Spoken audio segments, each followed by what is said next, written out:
please welcome Henry and Natalie from the Vandal Factory podcast. Hello! Hi Greenbelt. Hello everyone. I always feel like a rock star when I'm running out here, like, woohoo! Hello Greenbelt!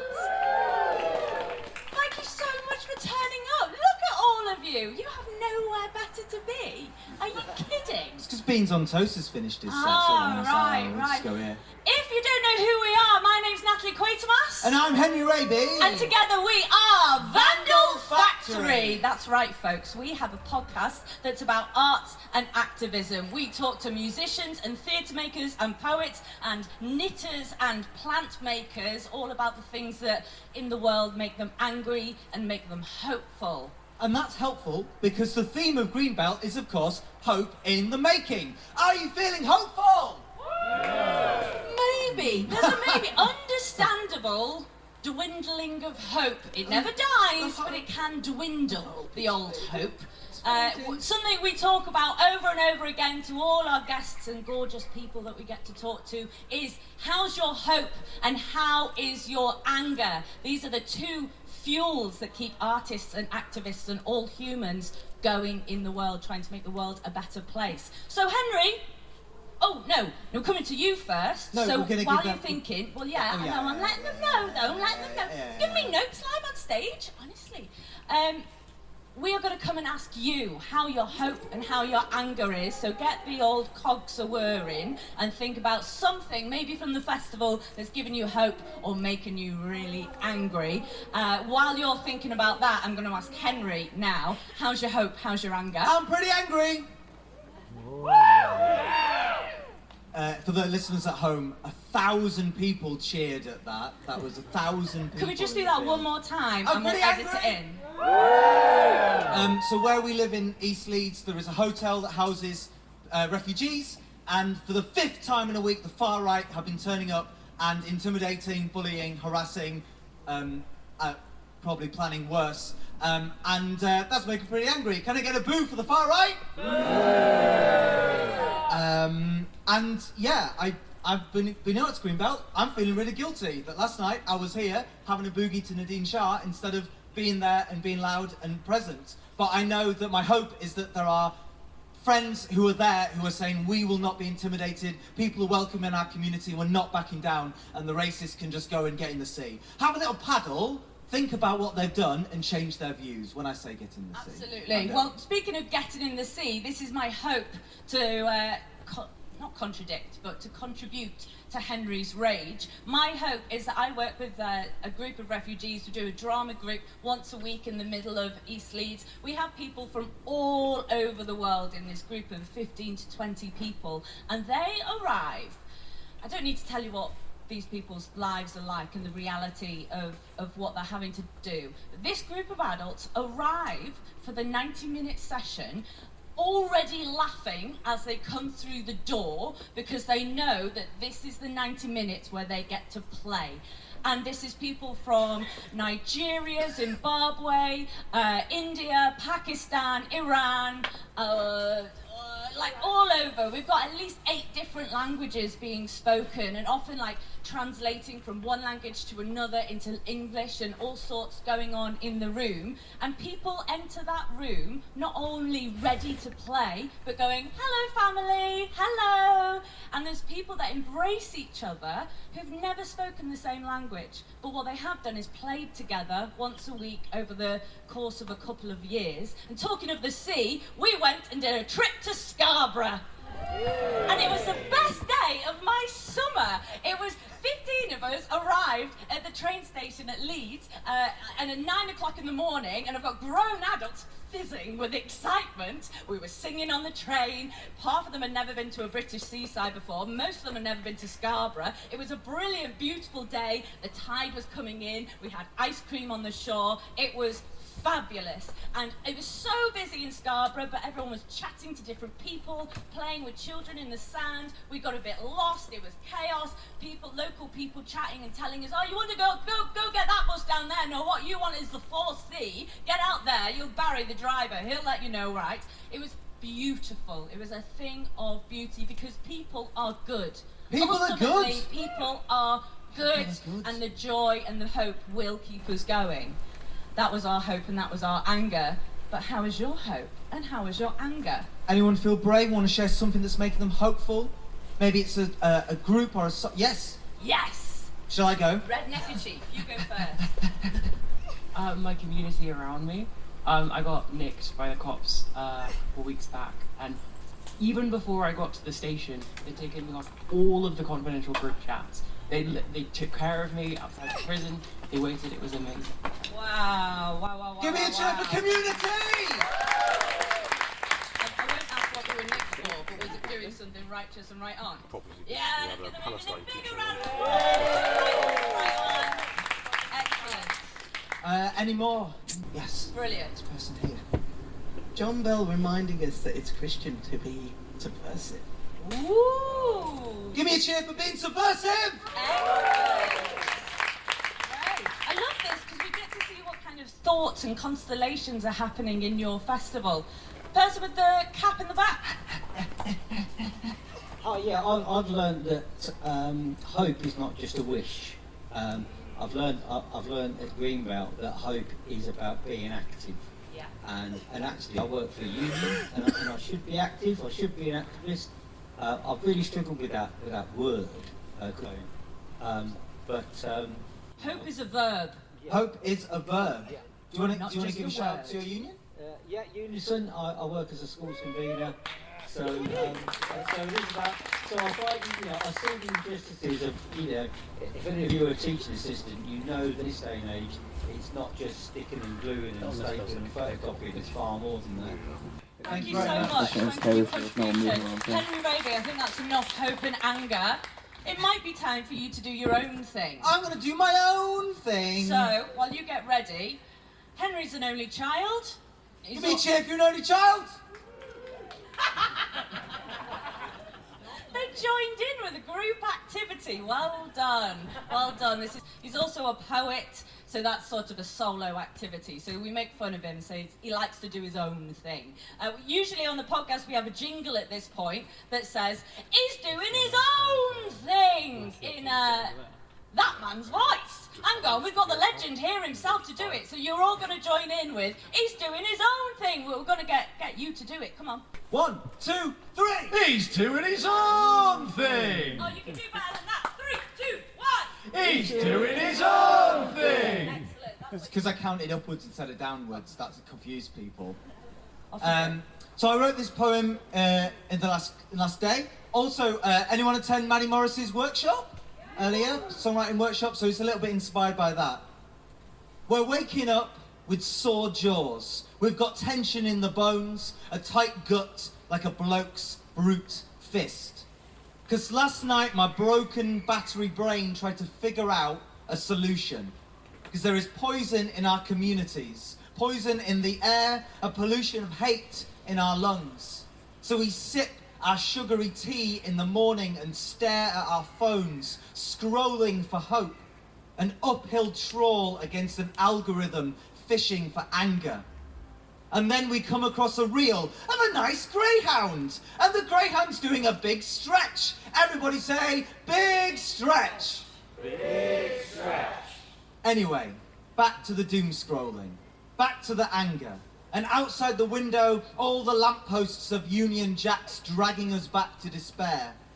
Cities celebrated with Chinese-produced red, white and blue colours. A low bar of resistance. And the persistence of 90 years of black shirts, of NF, BMP, EDL and today's Bulldog brand. We look at the tatty flags outside on street sides in the British wind fluttering. And the hope has to be made somewhere else. The hope has to be made with caffeine and campfires.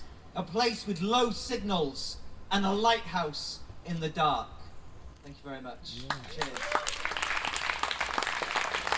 Okay, we've got a special guest for you now, folks. You ready for a special guest?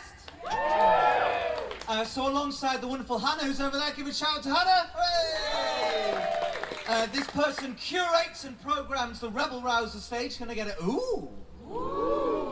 They are an incredible musician, part of Mouses, and they're going to come and play a tune. Please welcome to the stage, Steve from Moses! Looking funky. For listeners at home, this is a funky attire. This is like a giant knitted t-shirt with a funky elephant on. Where'd you get your fashion sense from? Well, that's a good question. I don't know, to be honest. I've always just like, it started off, I think, by just buying the things in sales that no one else would buy, and then just blossomed from there, I think. The detritus of the sales. Yeah, Excellent. I think so. I think that definitely involved. So, Steve, where does your programming brain come from for this? What makes you hopeful? What brings you love of programming the Rebel Rouser stage? I think it started off like between me and Hannah when we've been booking stuff throughout the years. We always felt that like ethics tied things together a lot more than like musical genre, and I think like you get a better sort of sense of community with that when that's what ties it together instead. And I think that just led into what this has sort of become more than anything. I think there is such a sense of community. The people I see, been here 3 years, like people coming back again, moshing, hanging out, lots of younger people who go, yeah, stuff on the main stage, but I'm going to go and like have a little, I'm going to do a circle pit here on the stage, it's beautiful. Well, then maybe a circle pit coming up, we don't know, but you're going to play us a tune. Great. So I'm going to narrate, Steve's picking up their guitar. Oh, great. And also we'll take this opportunity while Steve's getting into position to thank all the programmers and everyone backstage, all the volunteers, all the sound tech people, all the volunteers that are so much work goes on to putting on a festival such as this. So can we give all of those people a massive round of applause, please?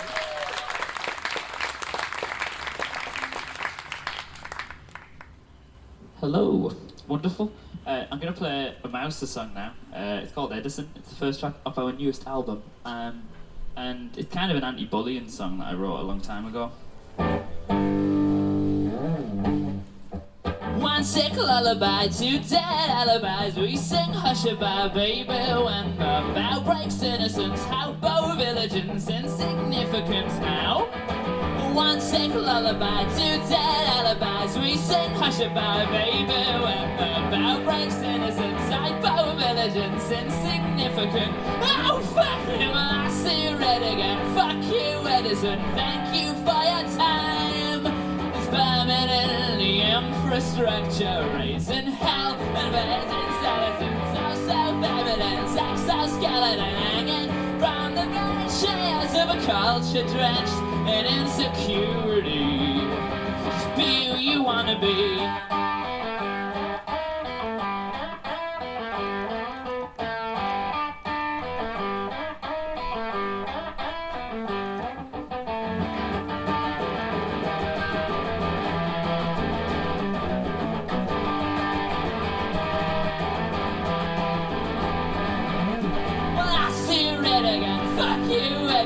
Thank you for your time. It's burning in the infrastructure, raising hell, burning kerosene, our self-evidence, exoskeleton hanging from the branches of a culture drenched in insecurity.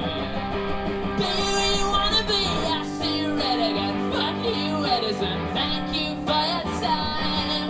It's burning in the infrastructure, raising hell, burning kerosene, our self-evidence, exoskeleton hanging from the branches of a culture drenched in insecurity. Be who you wanna be. Be who you wanna be. Be who you wanna be. Just be who you wanna be.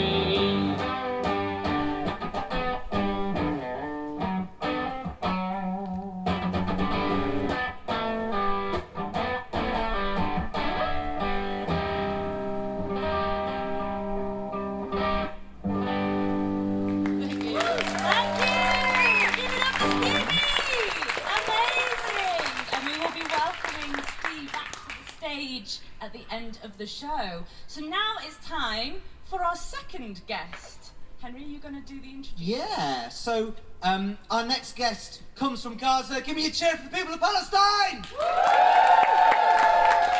I'm next guest is a wonderful, beautiful human being who is currently in the UK touring, talking about the Gaza Poets Society, which they founded, which shares and platforms poetry of the people of Gaza. And I feel so humble and privileged and excited to welcome to the stage Mohammed Moussa!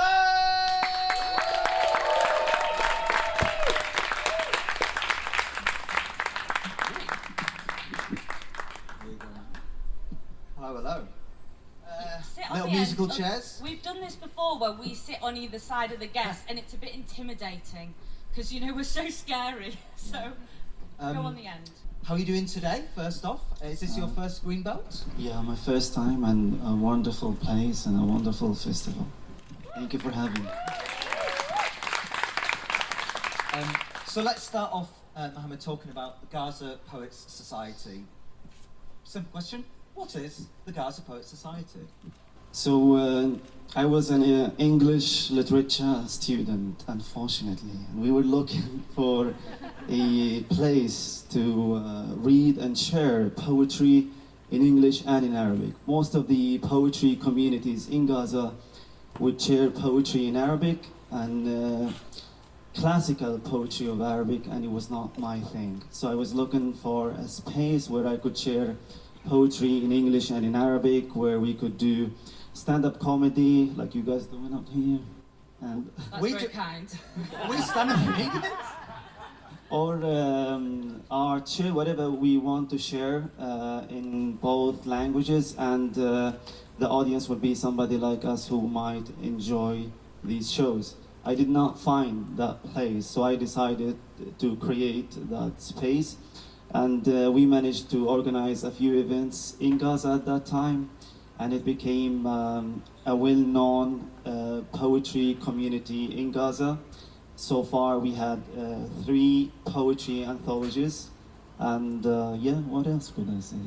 Fantastic. You were telling us before, and I think it's completely understandable that the nature of the poetry that's coming out of Gaza since the genocide, you know, intensified 2 years ago. I would say it's been going on much longer than 2 years.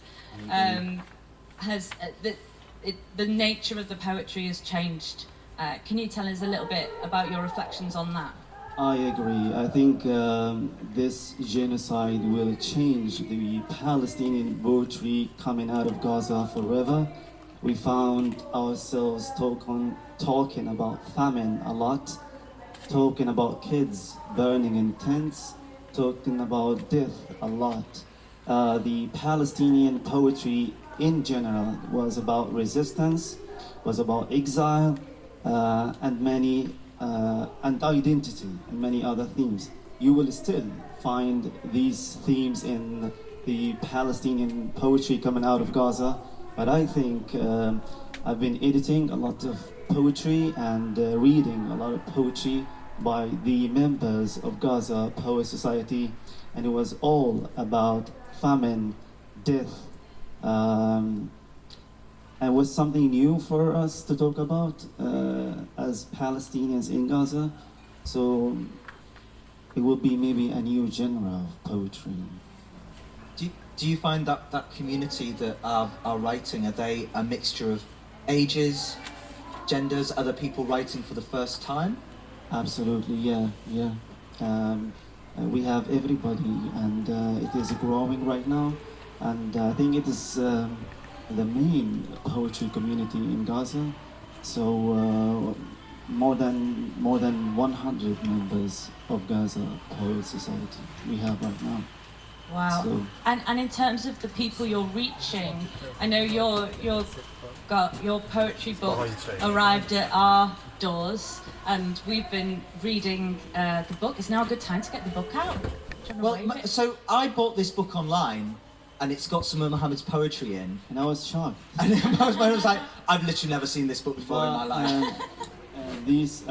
I published here in Scotland a poetry book called Salted Wounds, and unfortunately it was before the genocide.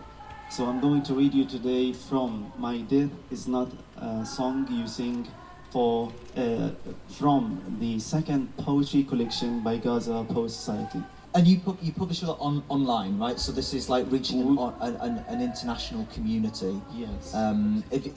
Is that something that you were doing before, or have you found just that need to reach people? We switched to online after COVID. Honestly, we used to hold weekly meetings, we used to host events, but I think after COVID, we switched to online books, ebooks, and online events and meetings. Do you find that there is a response to these stories? Are you finding community, are you finding solidarity, or do we need to do a lot more work in sharing these poems with the world? Well, you have to share and you have to read and support the poets. But I think poetry was, or is a great medium to share, to talk about something like a genocide, to talk about your identity, to talk about yourself. So it was really interesting how the world would listen more when you talk to them as a poet, maybe. So I do journalism also, but I think when I write as a poet, it does help sometimes. So I think we will continue doing what we are doing and try to produce more anthologies and introduce our work, because it is an important time to document the poetry coming out of Gaza and to share the voices of the young and or published poets in Gaza with the word in English. We do it mainly in English, We have something with the Arab words, so we don't speak to them quite often. Do you just on your own work, do you write mainly in English then, to get that message out? We translate a lot to English and we talk in English because we don't feel like talking to the Arab world right now. Well, I think it's about time that we hear some of this wonderful poetry. I want to say thank you.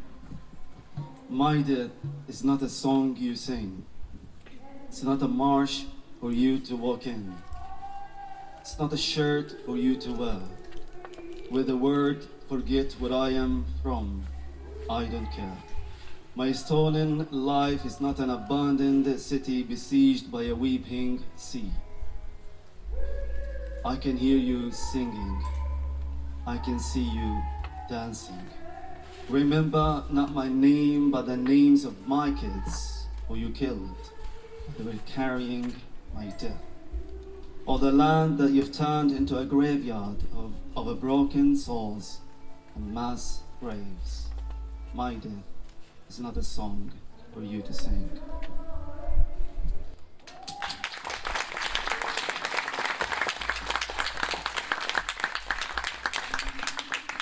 I'm not afraid of war. I do not fear war. I do not fear death. I do not fear life after war. My vernacular has abandoned me even before I can utter a single word. From my injured mouth, I mustn't mourn the fallen soldiers on the field of the battle, because it's useless to mourn the passing wind. Not afraid of war. I'm just afraid that my sorrow is too light to fly, that I have not lived long enough to die.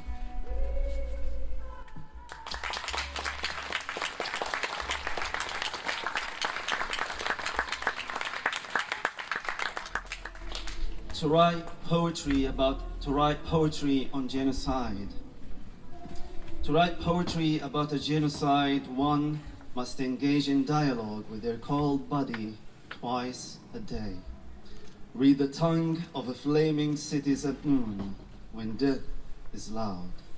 Peel off the layers of amputated meanings before sunset when the distant angels are yet to arrive.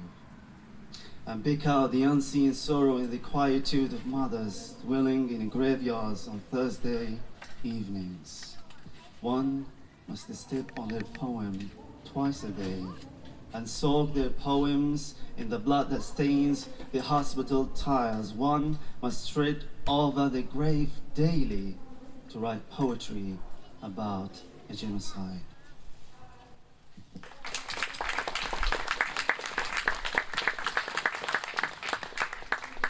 we return, we always do. Lifeless, we return. Famished, we return. Naked and barefoot, we return. Ageless or carried on shoulders, we return. With one leg or two, we return. Crushed, we return. Peerless, we return. Hopeless, we return. Homeless, we return. Wingless, we return. Heartless, we return. Sightless, we return. Bodiless, we return. We return. We always do.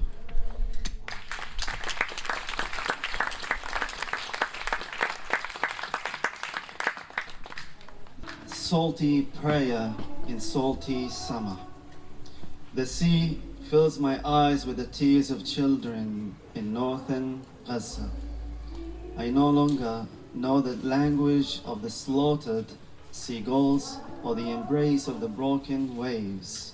I was born yesterday in a large cage. My mother could only find my name to cook. How can I grow up amidst all this distraction when I am the son of yesterday? Horses run alone at funerals. I pray with the slaughtered seagulls in summer. I walk alone without my mother, and I am my mother's son. Thank you. Incredible. Thank you so much. Thanks so much. Can you make some more noise for Mohammed Moussa? If you want to take a seat in the audience once again, we might have Mohammed back. We'll see if we have time. But we need to clear the stage. We're going to clear the stage now and get ready for our second incredible guest. Who is he? Oh, yeah. Please put your hands together for actor, performer, someone also from Palestine who works with text and movement. It's come a long way to be with us today. We are blessed to have them perform on our stage. Please put your hands together for Fadi Murad!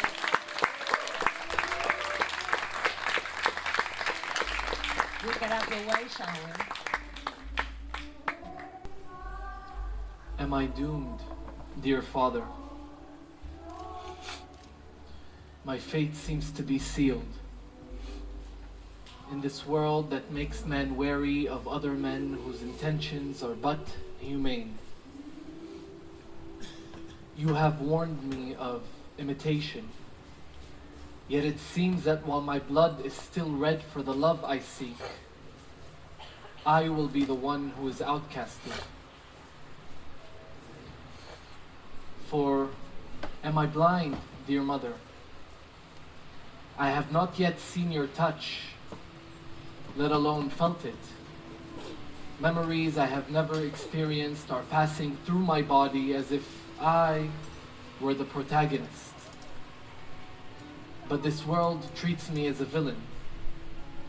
I pray or hope that the blind will seek but their own vision, and that the old will seek but their own mortality, and that the great will seek but their own wisdom. For who more trustworthy than those who've lived a life worth giving?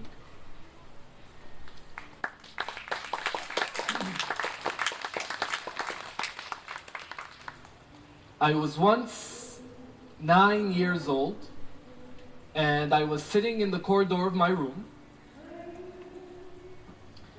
and I was on the computer searching this new thing called Facebook or whatever, and suddenly I heard some crying coming in from the kitchen, and so I went, and I saw my older brother Bashar, and he's on the phone, and he's crying, and he's crying, and he's crying, and I asked him, Shusad, what happened? And he says, a character from Desperate Housewives just died. And I was like, okay. And I went back to the corridor of my room, and I had this feeling that something was wrong. Something wasn't right. And suddenly I'm in the living room of my home, and I remember my father. He was sitting on the red couch, his arms extended like this. His head was tilted downwards. His eyes were red, they were wrinkly, and they were full of water, but he wasn't crying.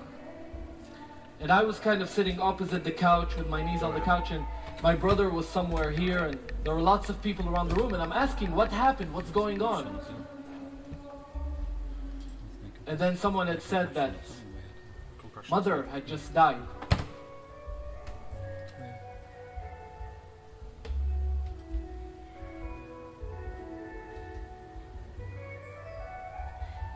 And my first question, the first question that I asked was, when will I see her again? And someone had said that I'd see her in the hospital the next day or something. And what I meant was I wanted to see her, to touch her, to cry to her, to feel her, to be next to her.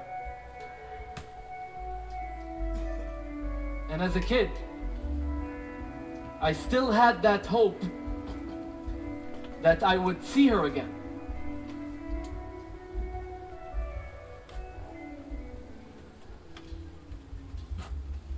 Fire 5. Feeling focused, flesh in a furnace. Flux in this forgotten farm.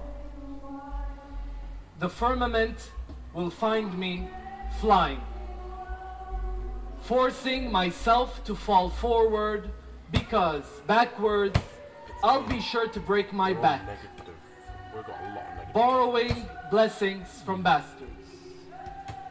Nobody but my body will embody the divine body. Focus, focus, focus. Don't find me, find me, find me. First, fire found me, forever I am here. Fire, fire. Feeling focused, flesh in a furnace. Flux in this forgotten farm. The firmament will find me flying, forcing myself to fall forward, because backwards I'll be sure to break my back, borrowing blessings from bastards. Nobody but my body will embody the divine body. Focus, focus, focus. Don't find me, find me, find me. First, fire found me, forever I am here. Fire, fire, feeling focused, flesh in a furnace, flux in this forgotten farm. The firmament will find me flying, forcing myself to fall forward, because backwards I'll be sure to break my back, borrowing blessings from bastards. Nobody but my body will embody the divine body. Focus, focus, focus. Don't find me, find me, find me. First, fire found me, forever I am here. Fire, fire, feeling focused, flesh in the furnace, flux in this forgotten farm. The firmament will find me flying, forcing myself to fall forward, because backwards I'll be sure to break my back, borrowing blessings from bastards. Nobody but my body will embody the divine body. Focus, focus, focus. Don't find me, find me, find me. First, fire found me, forever I am here. Fire, fire, feeling focused, flesh in the furnace, flux in this forgotten farm. The firmament will find me flying, forcing myself to fall forward, because backwards I'll be sure to break my back, borrowing blessings from bastards. Nobody but my body will embody the divine body. Focus, focus, focus. Don't find me, find me, find me. First, fire found me, forever I am here. Fire, fire, feeling focused, flesh in the furnace, flux in this forgotten form. The firmament will find me flying, forcing myself to fall forward, because I'll be sure to break my back, borrowing blessings from bastards. Nobody but my body will embody the divine body. Focus, focus, focus. Don't find me, find me, find me. First, fire found me,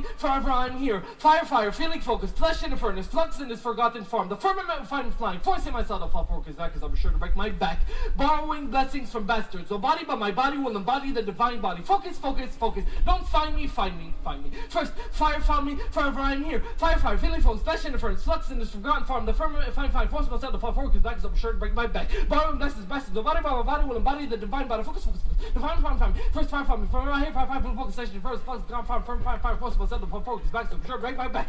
Borrowing blessings, bastards. The body, focus, focus, focus. Fire. First fire from me. Forever I'm here. Fire. Feel focus. Flesh it first. Nobody but my body will embody the divine body. And so, a couple of days later, I was in my grandparents' village, and I was in this alleyway, and I remember seeing lots of people, and I turned left into my grandparents' living room, and as soon as I entered, I saw a lot of women over here and over here, and as soon as I entered, they were like, "Fadia's son is here, let him through." And so I went, and I turned right,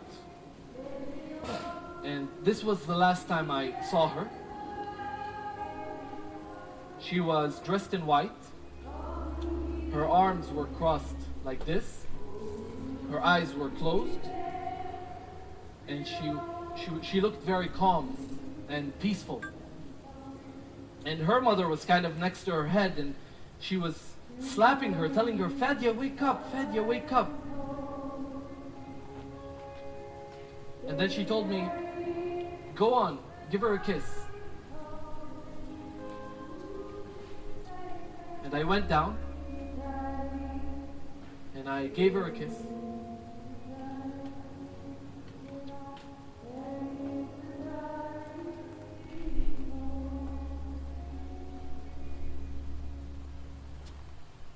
And then I left.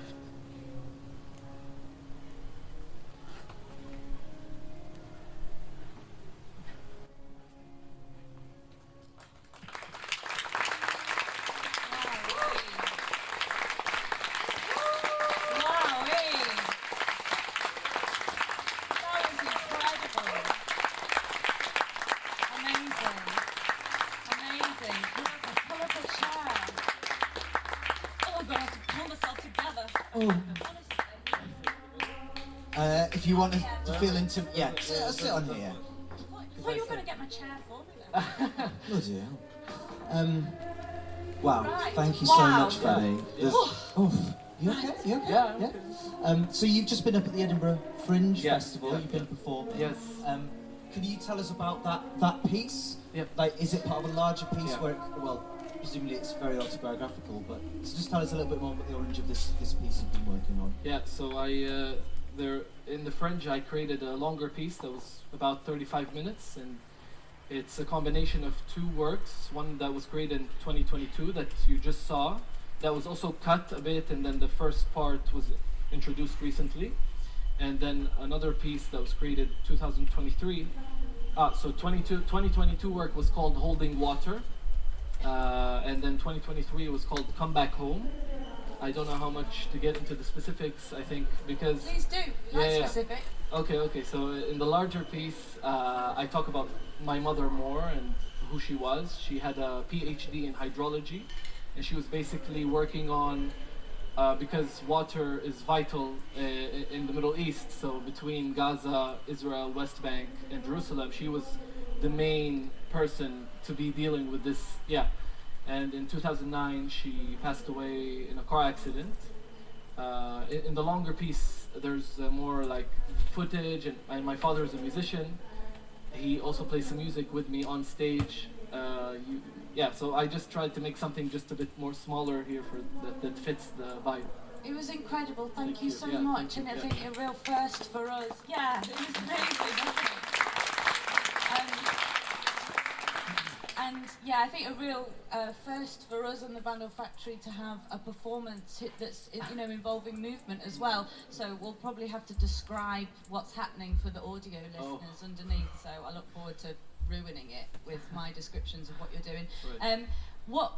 What can you tell us about yourself as an artist and someone who mixes with different kinds of forms? So you're working with music and text and movement, and how does it all mix together for you? Yeah, so I come from a family of artists. My father's a musician, he's an artist. He had a band in the 1980s. It went up like for 20 years. They have 4 albums out. They're a really great band. What are they called? Sabrin, with a patient once, but Sabrin in Arabic. Yeah. And my brother is also a pop singer. He actually did Greenbelt 2 years ago. No way! Yeah. So now I'm here. following his footsteps. Yeah. So we really should have asked you to do some, Arabic pop music. That's what you're No, telling that's us. for my brother. That's for my brother. Get him next time. Don't embarrass me. No, just kidding. Anyhow, so yeah, I come from I studied 4 years in a performance art school where we did sound, writing, acting, light. We did everything. So I'm a bit all over the place.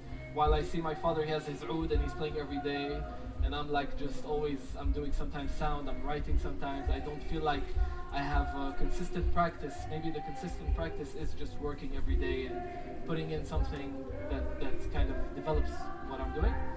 And yeah, this is what I do. I think you just saw a part of it, and yeah. Yeah. Can you tell us a little bit just about the arts communities that you work with, the spaces you perform in? For sure. Yeah, so I live in Jerusalem. I graduated 2 years ago. So in the past 2 years, I've had loads of different experiences. One where I worked on a play as an actor for Ashtar Theatre in Ramallah, and that was interesting. And I also had a residency in the Hakawati Theatre in Jerusalem, which is the main Palestinian theatre in Jerusalem. And I created a new piece. It was my first piece in Arabic, which was interesting also for me. And yeah, I do also some music videos. We just do open calls back home. That's what we do. There's not a lot of work back home, so you really need to kind of look everywhere, because the institutions are being, especially the Palestinian institutions in Jerusalem, because Israel doesn't want culture.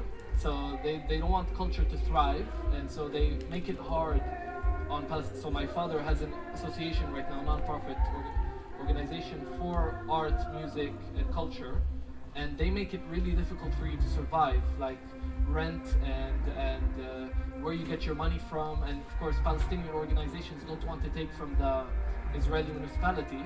Some do, and they have lots of money, and some are doing things like for kids, and so it's kind of debatable if it's right or not. But some others don't accept any Israeli money, like my father, and so it's very difficult for you to, and the Palestinians don't have money, so what are you gonna do?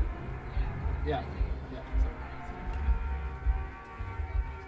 I was just wondering, so if you could paint a picture of a space that you perform in, is there a theatre that I sort of want to go there basically? Yeah, I want to visit. You have to. But I want everyone here to like picture like what community looks like. Is there a theatre that you go, actually this is where we meet, we talk, we play music, we perform? What are those spaces for you? Yeah, I'll talk about two spaces in Jerusalem. Sabrin, which is my father's place. It's just like a small hall. It's a home basically, but my dad cut the wall, like he not cut, but like broke down the wall. It doesn't matter. Let's break down the walls. And yeah, and it's just this larger space. And recently I created two events back home called The Meaning of Time. They were in 2024, so under tough circumstances. Jerusalem is a bit depressed now. Economies, you have to pay, it's expensive as well, so you have to work, you have to keep going on. Anyhow, so I created an event where I invited filmmakers, musicians, and speakers to come into this evening of where people just join, and people came, students from universities, artists, architecture students, older people from all around. Yeah, so that's nice there. And then the Hakawati is in Jerusalem. Also the theater has two spaces, the larger space, which is a 300 crowd audience. And yeah, so sometimes you have shows there. Again, the funding is really difficult, so you're not meeting daily, you're meeting monthly or yeah, every 2 or 3 months. That's what's unfortunate about it, yeah. Amazing. It's the perfect example of, if anyone has any doubt if art ever changes anything, well, if it didn't do anything, then they wouldn't try and go so hard to stop it. And in culture, if culture wasn't a threat to systems of oppression, then they wouldn't try and oppress it. And what you're speaking about is a perfect example of that. I'll add on top of that, this is why they create separation between us. This is why they have West Bank, Gaza, Jerusalem, 48 Palestinians. They just want to separate you, and they don't want you to gather. This is what we're doing now. We're gathering, we're sharing ideas, we're looking at each other, we're speaking the same language, and they don't want you to do that. So then Palestinians tend to be farther apart from each other. So you don't like West Bank, the Palestinians, they don't know what goes on in Jerusalem. They think it's just the whole, like Jerusalem and the 48 is just the whole blob. Like, I don't know, like, but it's true, and it's difficult. They can't come in. So what do you? They haven't seen an ocean unless they go out of the country. So it's yeah, you suffer a lot. I was going to ask where next for the piece, Fadi. What's the future for this performance? Yeah, I mean, this is technically the last show on the tour. We're the yeah, finale. We're the finale. Give yourselves a round of applause. Maybe Greenbelt 2026 on the main stage. Longer piece. Yeah, let's do it. I'll bring my father and brother. We'll do like a three-person show. Karaoke. But I you'll do the karaoke. Yeah, yeah. But yeah. So I have a 3-month residency in France now. So I'm gonna work things out there and hopefully come back for. Yeah. How's your French? Bad. Okay, good, great, mine too. Thank you so much for joining us. Thank you. Wonderful. You can stay here if you like. You're welcome to stay here. I'm going to do a provocation. Do you want a mic Yeah, stand, that would be helpful. I'll get you a stand. So, mate, don't worry about folks, it. I'm going to take us home by trying rounding up some thoughts. This is usually the part of the show that we call Nat's Provocation Stations. And then there's, again, a jingle that goes, choo-choo, pulling in to Nat's Provocation Stations. So, once again, we're all going to do that together, okay? I'm going to go choo-choo, and we're going to say, pulling in to Nat's Provocation Stations in your best radio voice. Are you ready? Yeah. Are you ready? Yeah. Excellent. Pulling in to Nat's Provocation Stations. We'll edit it in. Don't worry about it. Don't worry. Oh, did it? Oh, I'm so sorry. I'm so sorry. It's his fault. He's got me all muddled and emotional. I'm going to count to 3. You're going to say Nat's Provocation Stations. 1, 2, 3. Nat's Provocation Stations. Oh, that was much better. Much better. Well done. Okay. Right. Now then. We talked a lot about hope and anger. These are two energies, and like any energy, they can burn and burn and burn out. And I don't know about you, but I think we're the first humans in a long, long line of human history that are being asked to hold the global and people suffering on the other side of the world, people we may have never met, maybe at places that we've never been to. We're being asked all the time to hold their suffering in our hearts and in our heads. And I can often feel, once my hope and my anger are burnt out, I can feel my brain bursting with the effort of trying to hold this picture in my mind. It's important that we find places and ways of restoring that hope and our anger, because we need to keep going. And so where I find hope and anger and spaces for restoration is in my creative practice as a theatre maker, in my local community. I do lots of work with people where I live in East Leeds, where we gather together and we find ways of being creative, often in places of land. We connect to nature. It could be just a little grass of green, it could be an allotment, it could be a community cafe that's not really a cafe, it's just someone with a kettle. We find ways in which we come together and we make stuff happen. We celebrate each other, we look each other in the eye, we support one another. And this is so essential, not just for restoring your hope and anger, but this is what we're going to need to do in these increasingly growing dark times. What's happening in Palestine is bad enough that it's happening to the Palestinian people. That should be enough, and it is enough for us to be outraged. But Palestinians are a canary down a mine. I feel like we're in an abusive relationship with Trump and Putin and Netanyahu and all these increasingly powerful people who are using us like pawns. And so we have to accept where our power lies and where our power doesn't. We need to stitch the nets of our community and make sure that we are catching as many of each other as we possibly can. Because these crises are coming, they're happening now. So we can find strength in each other. And all the time, when I get together with anybody, groups of people, we share a cup of tea, we sing a song together. It's happening all over this festival as we speak. My hope is restored and we can stitch those nets and we will be stronger together. There's this beautiful piece of research, I'm going to misquote it.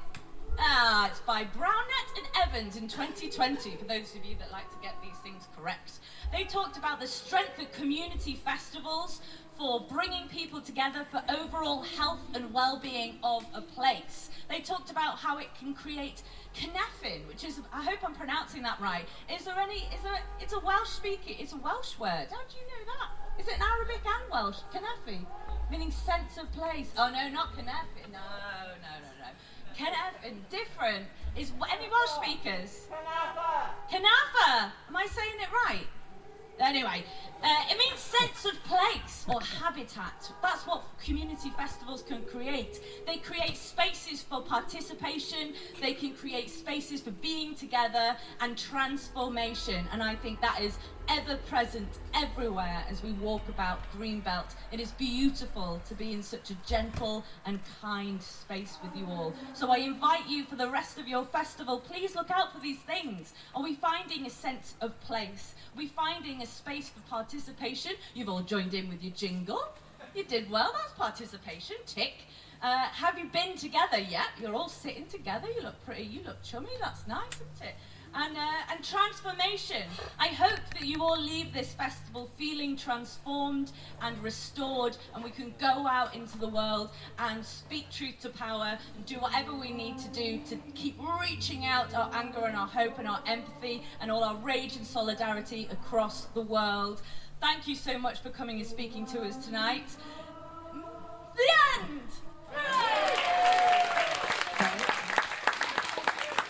Folks, thank you so much too. We've got 5 minutes. We can do a roundup. Just did the end. We did the end of my bit, and then can we have our... Do you want to come back up? Where's Steve? And come on up, Mohammed. We'll have a 5-minute closing bit. We can all have a chat about loving each other. That'll be nice. You all want to chat about loving each other, don't you? But thank you.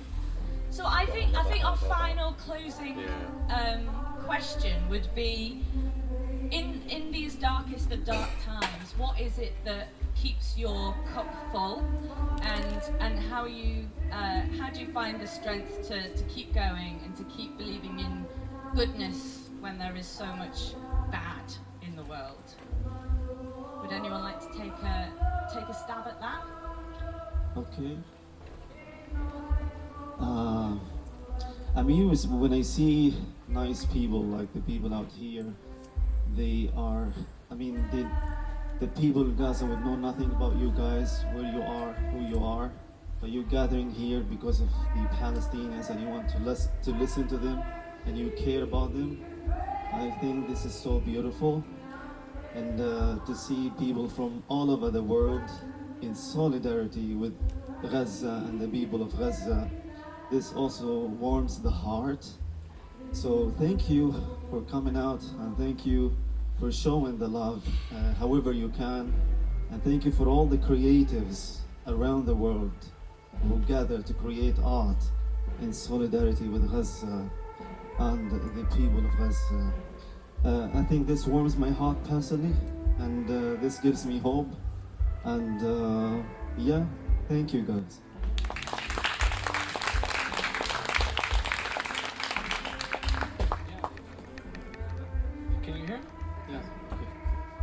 Yeah, I think it's important to educate yourself, like to learn more, and so I that's what I do. I learned a lot. I read a lot of books during these 2 years because you're at home and you don't have a lot of outings so much, so you just learn and try to build something for the future.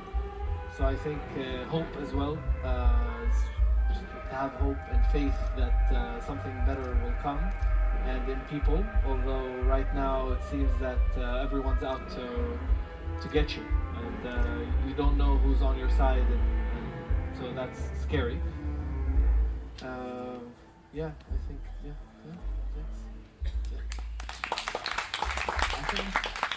I would just say that, like, just reminding yourself that there are a lot of good people, and I think coming places like this and seeing, like, it's super obvious that like the sense of community, and there's so many good people all in one place, and I always feel that like it almost feels like you're in a different world when we come to Greenbelt every year, and then when it's even just driving out, it's just like immediately like it feels a little bit like you do feel sad because it's like it's not as obvious straight away, but I think like just looking for the pockets of good things that are happening and the little tiny communities that are like sort of peppered throughout like everywhere in the world, and just reminding yourself that there is hope and there is good people everywhere trying to do good things.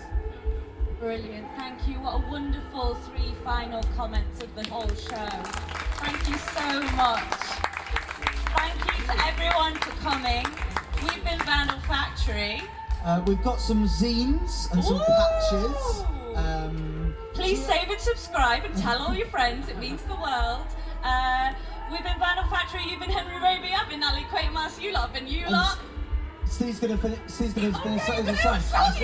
That's the second false ending that I've done. I'm just desperate. Tricking you. You never know when we're gonna end. This is a 4-hour show. I'm so sorry. While Steve gets the guitar, please make some noise for Mohammed Moussa! Fadi Murad! Yeah, we'll edit it, don't worry. And when you listen back, you'll be like, this is seamless. Seamless? There's no scenes. Nat didn't try and end the show twice before it was over. Scenes? I can't see a single scene. Shut up, sit down. Mohammed's also on tomorrow at the Canopy stage at 11:15, so go and hear more from that. And Steve's performing later at 5:45? 5:15! So if you turn up at 5:45, you'll be late and you'll be booed and we'll hate you. Lovely stuff. We've been Vandal Factory, make some noise for Steve from Moussa! Well, thank you very much for having me part of this. It's been an incredible show. So yeah, thank you very much. This song's called Huckleberry.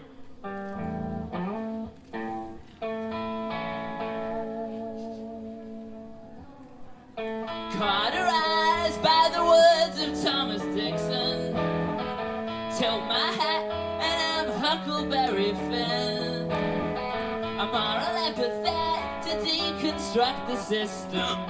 Context isn't everything. 'Cause I object with the moral opposition. The colored lies are made of tonight. The past instills unnatural selection. All for one and one for all. White kids and their prophecies, a currency of self-affirming doubt. Well, I digress, all the glitters isn't golden. Hollywood whitewashes history.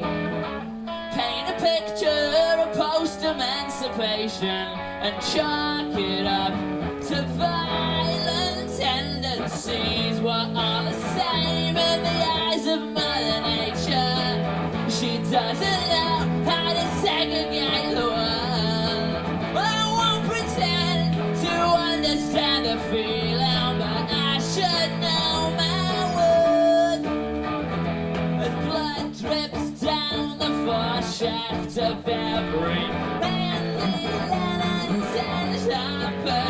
I'm holding on to hope for every impression full, while the river's running wider than you know.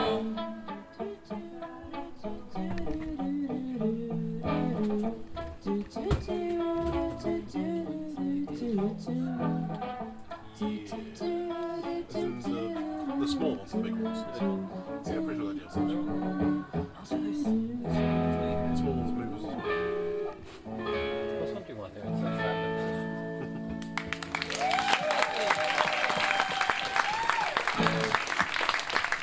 It's definitely the end now, isn't it? It's definitely the end.